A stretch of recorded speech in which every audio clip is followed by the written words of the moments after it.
राजधानी दिल्ली के अरावली पहाड़ियों की गोद में बसा 1000 एकड़ का ये विशाल परिसर।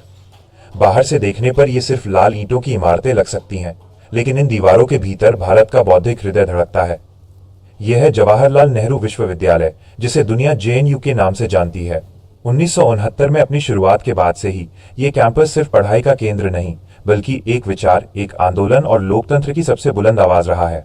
आइए जानते हैं उस विश्वविद्यालय की कहानी जिसने भारत को नोबेल विजेता से लेकर देश के सबसे बड़े राजनेता तक दिए। जेएनयू का सपना 1966 में संसद के एक अधिनियम के साथ शुरू हुआ। भारत के पहले प्रधानमंत्री पंडित जवाहरलाल नेहरू के विचारों को आधार बनाकर 1969 में इसकी नींव रखी गई। नेहरू का मानना था कि एक विश्वविद्यालय का मतलब है मानवतावाद, सहिष्णुता और विचारों का एक साहसिक अभियान। जी पार्थसारथी, जो इसके पहले कुलपति बने, उन्होंने जेएनयू को एक ऐसी जगह के रूप में गढ़ा जहां सिर्फ डिग्रियां नहीं, बल्कि समाज को बदलने की सोच पैदा होती है। शुरुआती दौर से ही यहां का शैक्षणिक ढांचा दुनिया के बड़े विश्वविद्यालयों के समकक्ष रखा गया। जेएनयू की सबसे बड़ी ताकत है उसकी इंटरडिसिप्लिनरी अप्रोच। यहां विभागों को स्कूल कहा जाता है, चाहे वो स्कूल ऑफ इंटरनेशनल स्टडीज हो या स्कूल ऑफ सोशल साइंसेज। यहां का हर कोना ज्ञान के आदान प्रदान के लिए खुला है। लेकिन जेएनयू को जो चीज सबसे अलग बनाती है वो है इसका डिप्राइवेशन पॉइंट सिस्टम।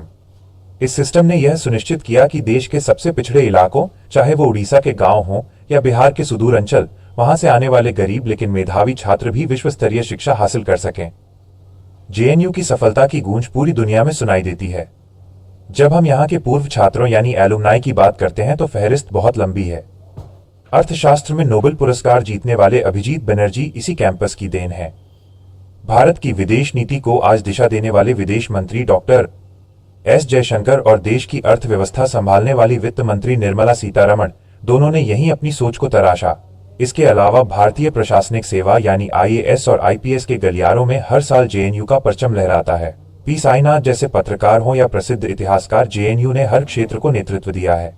लेकिन जेएनयू सिर्फ किताबों में नहीं बसता। असली जेएनयू तो गंगा ढाबा और साबरमती ढाबा पर होने वाली उन बहसों में है जो अक्सर आधी रात के बाद तक चलती हैं। यहाँ की दीवारों पर बने भित्ति चित्र यानी मुराल्स छात्रों के संघर्ष और उनके सपनों की गवाही देते हैं। चुनाव का समय हो तो मशाल जुलूस की रोशनी से पूरा अरावली चमक उठता है। यहाँ छात्र राजनीति सिर्फ सत्ता के लिए नहीं, बल्कि दुनिया को देखने के नजरिए के लिए होती है। यही वो जगह है जहाँ एक छात्र सवाल पूछना सीखता है। बीते दशकों में जेएनयू कई बार विवादों में भी रहा, कई बार इसकी आलोचना हुई, लेकिन हर बार ये संस्थान और मजबूती से खड़ा हुआ। क्योंकि जेएनयू का मूल तत्व है विचारों का संघर्ष और असहमति का सम्मान। विवाद आएंगे और जाएंगे, लेकिन यह संस्थान भारत की बौद्धिक चेतना का रक्षक बना रहेगा।